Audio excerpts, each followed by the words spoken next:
So this is a big, big day, a beautiful day, potentially one of the great days ever in civilization. Things that have been going on for hundreds of years and thousands of years. At least we're at a minimum very, very close, and I think we're beyond very close. And I want to thank Bibi for really getting in there and doing a job. We've worked well together, as we have with many other countries, both of us, with many other countries, which is the only way this whole situation gets solved. And I'm not just talking about Gaza. Gaza is one thing, but we're talking about much beyond Gaza. The whole deal, everything getting solved. It's called peace in the Middle East. So today is a historic day for peace, and Prime Minister Netanyahu and I have just concluded an important meeting on many vital issues, including Iran, trade, the expansion of the Abraham Accords, and most importantly, we discussed how to end the war in Gaza, but it's just a part of the bigger picture, which is peace in the Middle East, and let's call it eternal peace in the Middle East. So this is far more than anybody expected, but the level of support that I've had from the nations in the Middle East and surrounding Israel and neighbors of Israel has been incredible, incredible. Every single one of them. This afternoon, after extensive consultation with our friends and partners throughout the region, I'm formally releasing our principles for peace, which people have really liked, I must say. And these are done not just routinely done, these are done with total consideration and working with the nations that we're talking about. All of these nations have made contributions to those suggestions.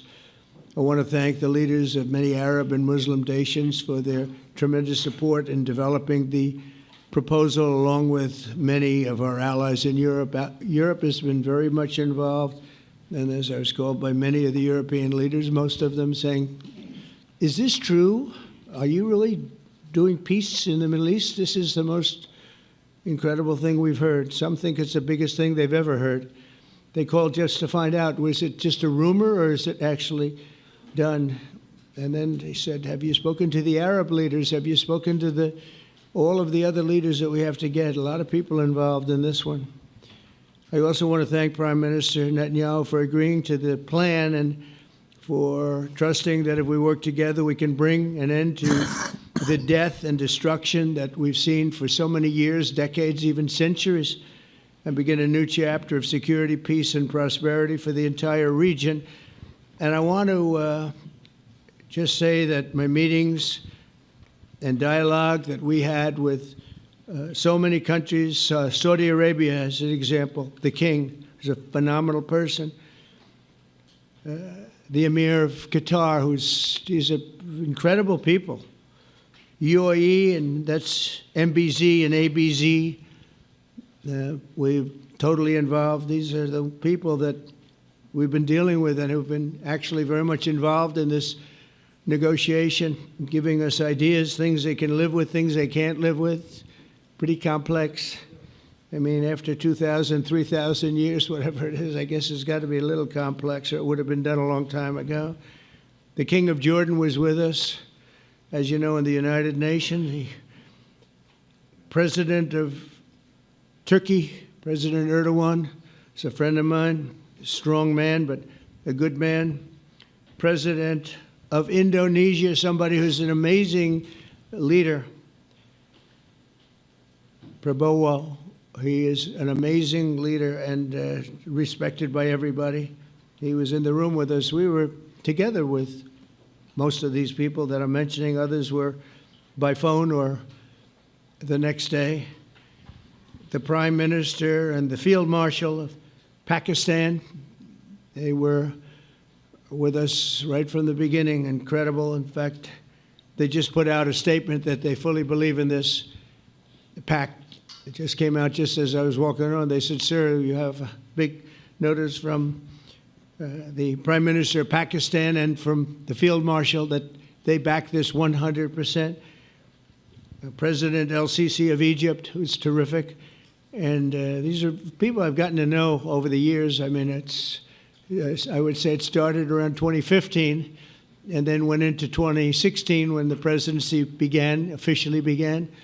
But I've known them actually for a long time, and they're in many cases really great men. I can't say in all cases, but I will tell you in many cases they're great men, and some great women too. They tend to be mostly men, however, I will say that. But if accepted by Hamas, this proposal calls for the release of all remaining hostages immediately, but in no case more than 72 hours. So the hostages are coming back, and I hate even saying this from the standpoint, doesn't sound right, but it is so important to the parents. The bodies of the young men, I believe in almost all cases, the young men are coming back immediately. I met with parents. The parents felt as strongly about getting the body of their dead boy back as they did as though the boy were alive and well. It's so important to them. And it means the immediate end to the war itself, not just Gaza. It's the war itself. Under the plan, Arab and Muslim countries have committed, and in writing in many cases, but I actually would take their word for it. The people I mentioned, I'd take their word for it, to demilitarize Gaza, and that's quickly. Decommission the military capabilities of Hamas and all other terror organizations. Do that immediately. And we're relying on the countries that I named and others to deal with Hamas. And I'm hearing that Hamas wants to get this done too, and that's a good thing. And destroy all terror infrastructure, including the tunnels, weapons of production facilities. They have a lot of production facilities that we're destroying. They'll also help train local police forces in the areas that we're discussing right now, in particular in and around Gaza, working with the new transitional authority in Gaza. All parties will agree on a timeline for Israeli forces to withdraw in phases. They'll be withdrawing in phases. No more shooting, hopefully. As progress is made toward achieving these goals, Arab and Muslim nations need to be allowed the chance to fulfill these commitments of dealing with Hamas. They have to deal with them because they were the one group that we have not dealt with. I haven't dealt with them. But the Arab countries are going to, and Muslim countries are going to be dealing with Hamas, and I believe they've already been there. I think they probably have an understanding, and they haven't maybe mentioned that, but I would imagine they do. Otherwise, they wouldn't have gone as far as they've gone. If they're unable to do so, then Israel would have the absolute right and actually our full backing, the U.S. full backing. Marco's here, and a lot of our leaders are here, our great Vice President, Susie Wiles, Steve Witkoff, Jared Kushner. They've been so involved in this process. I don't think anybody else could have done it or even come close. But it's we're right there. We're right there. First time in thousands of years, I think you can probably say, if you really look into it, if you study back, if you're a scholar, you would say thousands of years. Israel would have my full backing to finish the job of destroying the threat of Hamas. But I hope that we're going to have a deal for peace. And if Hamas rejects the deal, which is always possible, they're the only one left. Everyone else has accepted it. But I have a feeling that we're going to have a positive answer. But if not, as you know, Bibi, you'd have our full backing to do what you would have to do. Everyone understands that the ultimate result must be the elimination of any danger posed in the region, and that danger is caused by Hamas. The tyranny of terror has to end, and this is, again, something that we're looking for. This is eternity. This is for forever. To ensure the success of this effort, my plan calls for the creation of a new international oversight body, the Board of Peace, we call it, the Board of Peace, sort of a beautiful name, the Board of Peace, which will be headed, not at my request, believe me, I'm very busy, but we have to make sure this works. The leaders of the Arab world and Israel and everybody involved asked me to do this, so it would be headed by a gentleman known as President Donald J. Trump of the United States. That's what I want, is some extra work to do, but it's so important that I'm willing to do it, and we'll do it right, and we're going to put leaders from other countries on, and leaders that are very distinguished leaders, and we'll have a board, and one of the people that wants to be on the board is the UK former Prime Minister, Tony Blair, good man, very good man, and some others, and they'll be named over the next few days, and it'll be quite the board. Working, everybody wants to be on it now. I don't know if that had anything to do. They named me and everybody else wanted to be on it. I guess they figure, well, he's a soft touch, he'll be easy to deal with. Working with the World Bank and others, it will be responsible for recruiting and training a new government that will be made up of Palestinians along with highly qualified experts from all around the world. Hamas and other terrorist factions will play no role in the board, but they'll play no role in the governance of Gaza at all, directly or indirectly. As you know, thousands of Hamas leaders have been killed and soldiers have been killed. And we can never forget October 7th, but thousands have paid the price for that. And now it's time to get our hostages back and get back to trying to build something that's really great and very important. In our meeting today, Prime Minister Netanyahu was very clear about his opposition to a Palestinian state. And he continuously mentions October 7th, and I understand that. Most people do. And I understand and respect his position on many things, but what he's doing today is so good for Israel. I notice that they have large crowds gathering in Israel all the time, and they have my name up. They like me for whatever reason, maybe I don't know, but they do like me. But they say two things: please get the hostages back and please end the war. They've had it. It's had it. So I think it's a very popular thing you do, because he's a warrior. He doesn't know about getting back to a normal way of life, but he is a warrior, and Israel's lucky to have him. But now the people want to get back to peace. They want to get back to normalization in a true sense. Several countries have foolishly recognized the Palestinian state. As you know, some of our European friends, allies, good people, but they're really, I think, doing that because they're very tired of what's going on for so many decades. They've been presidents and prime ministers for years, and during this time, having to do with the Middle East, all they're doing is talking about the same thing over and over. They want to see it get back. And nobody wants that more than me, or I believe Bibi too. But the people of Israel want it. They really want it. They want the hostages back. That includes the probably 32 bodies that we're talking about, 20 people that are living, 32 or so people that are dead, and they want to have peace. So let us not forget how we got here. Hamas was elected by the Palestinian people. Israel withdrew from Gaza thinking they would live in peace. Remember that a long time ago? They withdrew. They said, you take it. This is our contribution to peace. But that didn't work out. That didn't work out. It was the opposite of peace.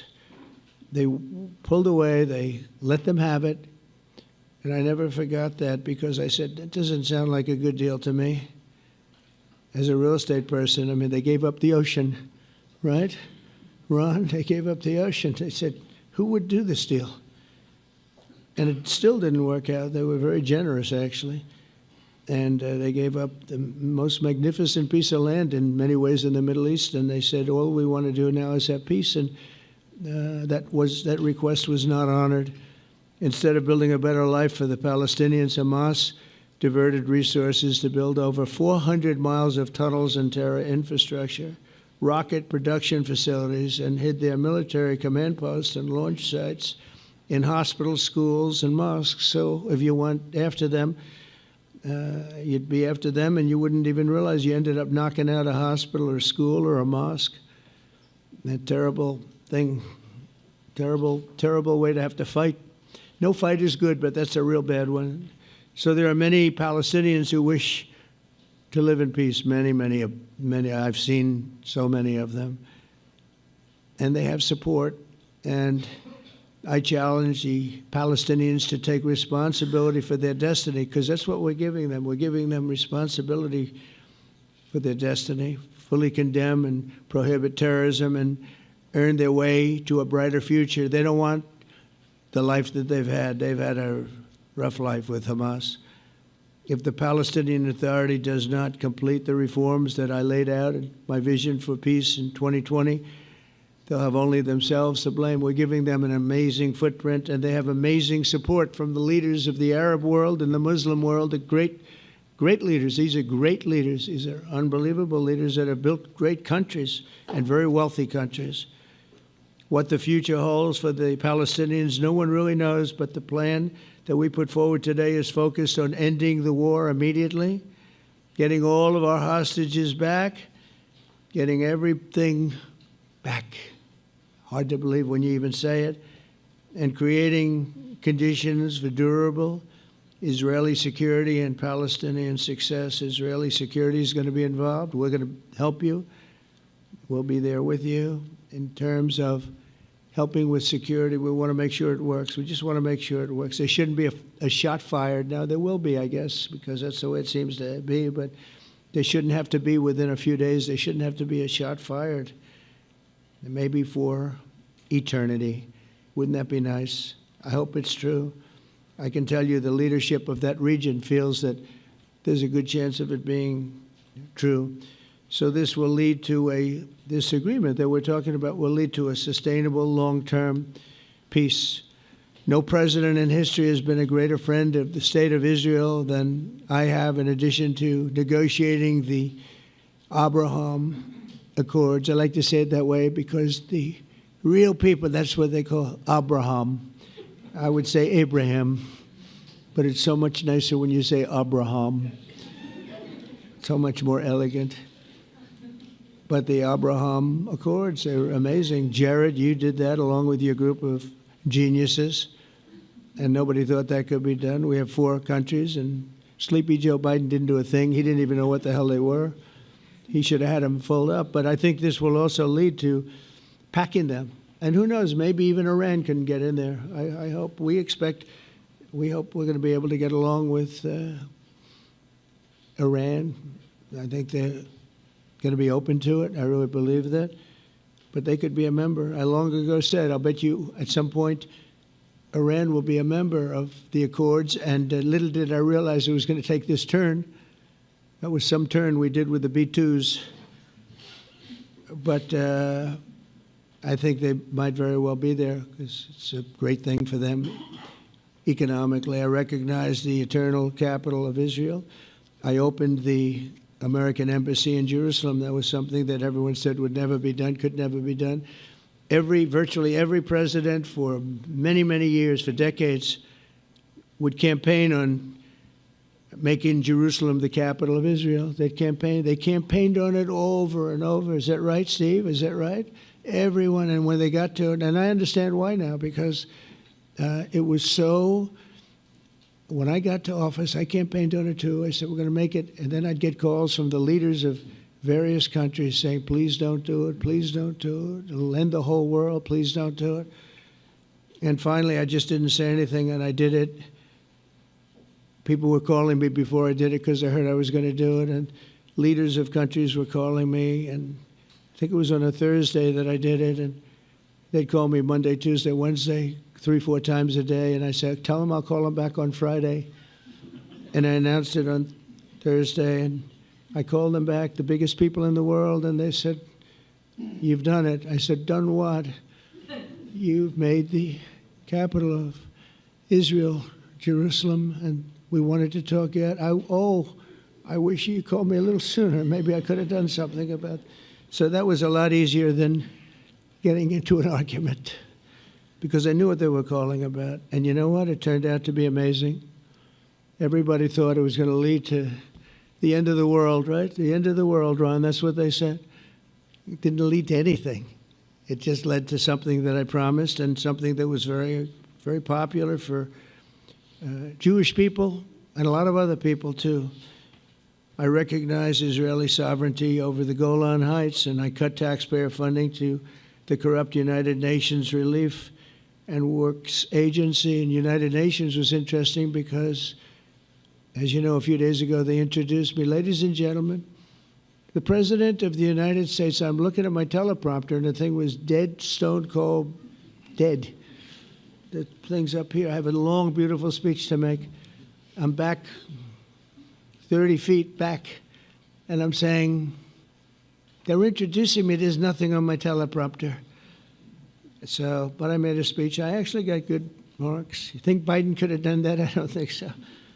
I don't think he could have done that. I don't think too many people could have done it. But actually, it was actually more of a speech from my heart, if you want to know the truth. I think it was maybe better in certain ways because it was from the heart. It has to be from the heart. Otherwise, you're in big trouble. But I cut taxpayer funding for that very corrupt United Nations Relief and Works Agency, and nobody thought that would be done, and withdrew from the horrible Iran nuclear deal that was imposed upon Israel by Barack Hussein Obama and Biden. And I don't think Biden knew anything about it, though. I don't think he knows anything about it now, actually, if you ask him. He'd say, what is that? And we obliterated Iran's nuclear enrichment capacity, making it impossible for them to have a nuclear weapon, which they would have had probably in about 2 months from that. But I've never asked Israel to compromise its security, but we had big, strong talk. Nobody's been better to Israel. No president's been better to Israel than Donald Trump. But we had a long, strong talk, Bibi and I, and he understands it's time. It's time. History has shown. And the people of Israel want it. And the people of the Middle East want it. The people of enemies of Israel want it. But they don't have really too many enemies right now. And you know what? Many countries have gained great respect for Israel, for the way they fight, for the job they do, including me. I had respect anyway, but they gained respect. History has shown us that those who have relations with Israel have thrived, while those who have devoted resources and attention toward the destruction and even annihilation of Israel have languished. They haven't done well. Israel is not going anywhere. They're going to coexist with other people and countries in the region, from Syria to Lebanon to Saudi Arabia. The promise of a new Middle East is so clearly within our reach. This is the closest we've ever come to real peace, not fake peace, not political fool's peace. If we can get this difficult problem solved, the opportunities for all within that vast region of this world, it's a vast region, it's unlimited. The Abraham Accords show that all countries are better off when they communicate and work together and embrace new opportunities. I hope Jared and Steve and Susie and Marco and JD, we have great people. I hope you guys are going to work very hard to get these other countries in, because now they have no excuse. There's no longer an excuse. They were somewhere hesitant. And I tell you, the 4 countries that went in, I give them tremendous credit, and it's worked out incredibly well for them. In the same spirit, I'm pleased to report that earlier today we took another important step toward greater understanding in the region. A short time ago, we had a historic phone call in the Oval Office with Prime Minister Tani, who's really a great person. So we had a great talk, and I was on the phone, and Bibi was talking. Prime Minister Al Thani was of Qatar. They really had a heart-to-heart conversation. It was a great conversation, I thought. It was productive. It was everything that you need to have something turn out to be successful. And I want to thank Bibi, and I want to thank the Prime Minister. It was fantastic.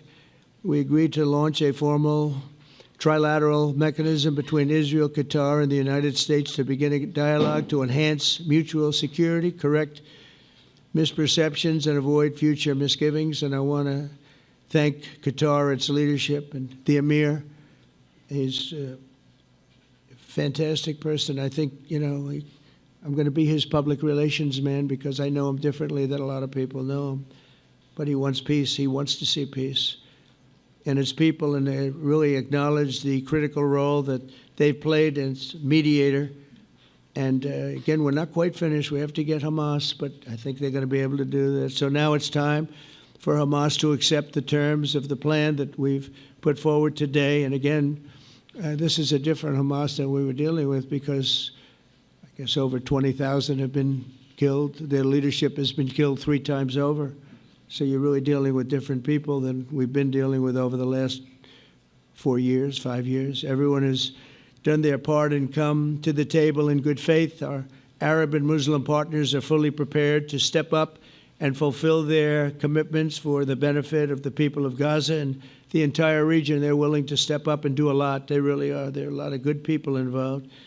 Everybody who wants to see an end to the violence and destruction should be united in calling for Hamas to accept the extremely fair proposal so that we can end the war and get us back our hostages right now and have everlasting peace. And I look forward to having relationships with everyone. As the chairman of the board, I'll be involved, and we'll have meetings with some very smart people that'll be working over there to make sure that we haven't just been wasting time with an agreement that doesn't get done. The task of building peace will not be easy. There are some of the hardest problems in the world to solve, and that's why it's been going on for so many centuries. But too many lives are at stake not to try, and this was more than a try. I mean, I think this is something that gets done when you have virtually every country, and these are powerful, powerful countries that have a lot of money, and the money can make things happen. A lot of countries try, and they don't have any money. These are very rich countries that can make things happen. So together we'll forge a much safer and more hopeful future for everybody, including Israel. And I want to thank Prime Minister Netanyahu for his partnership. And I want to thank all of the leaders, the kings and the emirs and the presidents and prime ministers, people I mentioned. And they've been absolutely fantastic to work with. And it's just happened very quickly. It's happened from a couple of weeks before I had a couple of meetings, but a couple of weeks before we went to the United Nations, and we had some incredible meetings. It all came to place. It all took place, and everybody wanted to be a part of it. I don't have anybody that's saying we don't want anything to do with it. It's just the opposite. And I'll tell you, a couple of years ago, a year ago, I don't think we would have had this kind of participation, Mr. VP, right? I don't think we would have had. It's been amazing. The participation was 100%. Everybody wants to be a part of it. And everybody, those very strong countries, everybody wants it to work. So, Bibi, congratulations on this. I think this will be your crowning achievement, frankly. If this all works out, we think it will. It's going to be your crowning achievement. And I want to thank you very much for being here. Thank you. Please. Thank you. Thank you. Mr. President, first I want to thank you for graciously hosting me once again in the White House. And second, I want to thank you for your friendship and for your leadership. From Jerusalem to Tehran, from the Golan Heights to Gaza, you've proven time and again what I've said many times. You are the greatest friend that Israel has ever had in the White House. And Mr. President, you and I both know it's not even close. While you focus at home on making America great again, your leadership abroad is changing the world for the better, ending wars and advancing peace. I believe that today we're taking a critical step towards both ending the war in Gaza and setting the stage for dramatically advancing peace in the Middle East, and I think beyond the Middle East. in very important Muslim countries. I support your plan to end the war in Gaza, which achieves our war aims. It will bring back to Israel all our hostages, dismantle Hamas's military capabilities, end its political rule, and ensure that Gaza never again poses a threat to Israel. We would not have achieved this turning point without the courage and sacrifice of our incredibly brave soldiers. They fight like lions to defend the people of Israel, and they serve on the front line in the war between civilization and barbarism. Mr. President, when our two countries stand shoulder to shoulder, we achieve the impossible. Just a few months ago, in Operation Rising Lion and Operation Midnight Hammer, we struck a decisive blow against Iran's nuclear and ballistic missile program. Your bold decision to send those B-2s made the region safer and the world safer. Now, under your leadership, we're taking the next step to win the war and expand the peace. Your plan is consistent with the 5 principles my government set for the end of the war and the day after Hamas. Everybody asks, what is your plan for the day after Hamas? Here's our plan. Pass it in the cabinet. All our hostages, both those who are alive and those who died, all of them will return home immediately. Hamas will be disarmed. Gaza will be demilitarized. Israel will retain security responsibility, including a security perimeter for the foreseeable future. And lastly, Gaza will have a peaceful civilian administration that is run neither by Hamas nor by the Palestinian Authority. If Hamas agrees to your plan, Mr. President, the first step will be a modest withdrawal, followed by the release of all our hostages within 72 hours. The next step will be the establishment of an international body charged with fully disarming Hamas and demilitarizing Gaza. I appreciate your willingness to lead the body, Mr. President. I really appreciate it because you have a lot of things to do, and this is important. And it reflects the confidence that this will give everyone, that things will be followed up on all the commitments made. The fact that you're taking this on, I think, helps a lot to make sure that everything flows in the direction that we want. Now, if this international body succeeds, we will have permanently ended the war. Israel will conduct further withdrawals linked to the extent of disarmament and demilitarization, but will remain in the security perimeter for the foreseeable future. I think we should understand that we're giving everybody a chance to have this done peacefully, something that will achieve all our war objectives without any further bloodshed. But if Hamas rejects your plan, Mr. President, or if they supposedly accept it and then basically do everything to counter it, then Israel will finish the job by itself. This can be done the easy way, or it can be done the hard way, but it will be done. We prefer the easy way, but it has to be done. All these goals must be achieved because we didn't fight this horrible fight, sacrifice the finest of our young men to have Hamas stay in Gaza and threaten us again and again and again with these horrific massacres. Mr. President, I was encouraged by your clear statement at the UN against the recognition of a Palestinian state. That would be an outcome that, after October 7th, would reward terrorism, undermine security, and endanger Israel's very existence.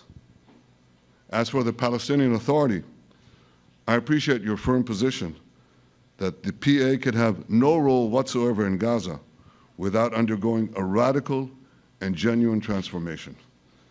In your 2020 peace plan, which you mentioned just now, you made clear what that transformation requires. It's not lip service. It's not checking a box. It's a fundamental, genuine, and enduring transformation.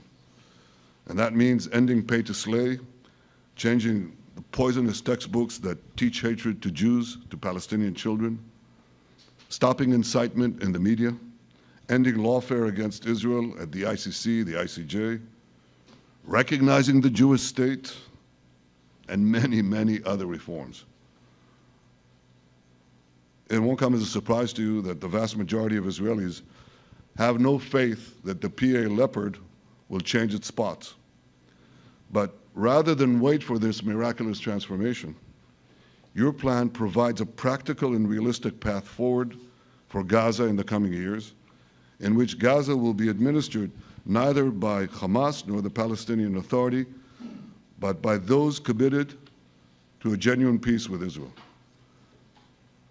I think this can be not only a new beginning for Gaza, I think it can be a new beginning for the entire region. Under your leadership, we can re-energize, well, I've got to contribute my own, we can re-energize the Abraham Accords. That's what it's called in the original Hebrew, Abraham. Abraham is fine, Abraham, however you want to call it. Under your leadership, Mr. President, we can re-energize the Abraham Accords that we forged 5 years ago.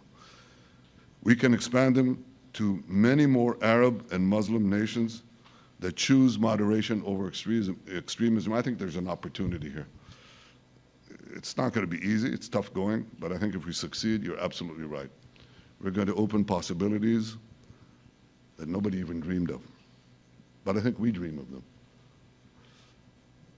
As you've told me, Mr. President, and you've told the world many, many times, you said, remember October 7th. Remember October 7th. And we do.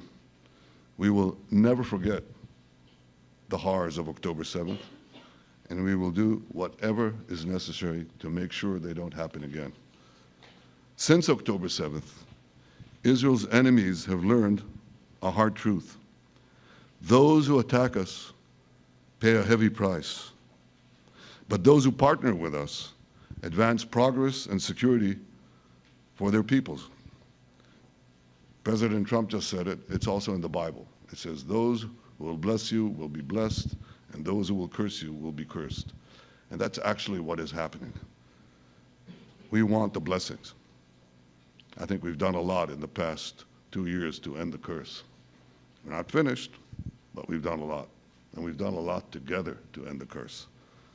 I want to thank your entire team for their efforts to get to this point.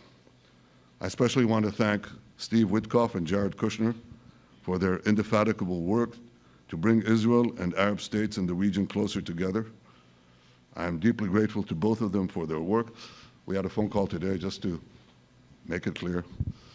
I said to the Prime Minister of Qatar, Israel was targeting terrorists, wasn't targeting Qatar. And of course, we regretted the loss of the Qatari citizen. It wasn't our target. And I very much appreciate President Trump's proposal to have a trilateral body, the United States, Israel, and Qatar, to work out respective grievances. There are quite a few.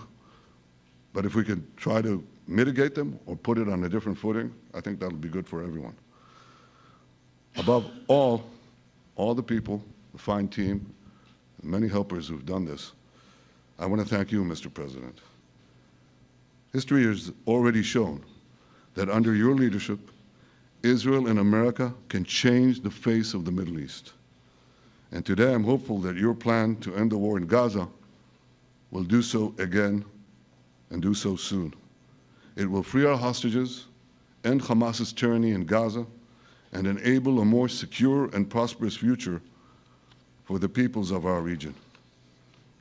Thank you, Mr. President. May God bless America. May God bless Israel. May God bless the indispensable alliance between our countries, And may I add, in Hebrew, G'mal Chatima Tova, may we all be inscribed in the book of life. Thank you. Thank you very much, Bibi. So I think while we wait for these documents to be signed and get everybody in line, I think it maybe is not really appropriate to take questions. I'm meeting with, as you know, a couple of Democrats in a little while about the country, about keeping our country open. They're going to have to do some things because their ideas are not very good ones. They're very bad for our country. So we'll see how that works out. But this is something that was really historic today. This was something that was amazing. I think, Bibi, I mean, depending on you, I think while we're waiting for signatures and waiting for approvals from a lot of different countries that are involved in this, we probably shouldn't take questions? Or would you like to take a question or two from perhaps a friendly Israeli reporter, if there's such a thing? That's a very, very tough proposition. But I would think, Mr. President, that I would go by your instinct that this is, we'll have enough time for questions. Let's settle the issue first, I think. No. Thank you very much, everybody.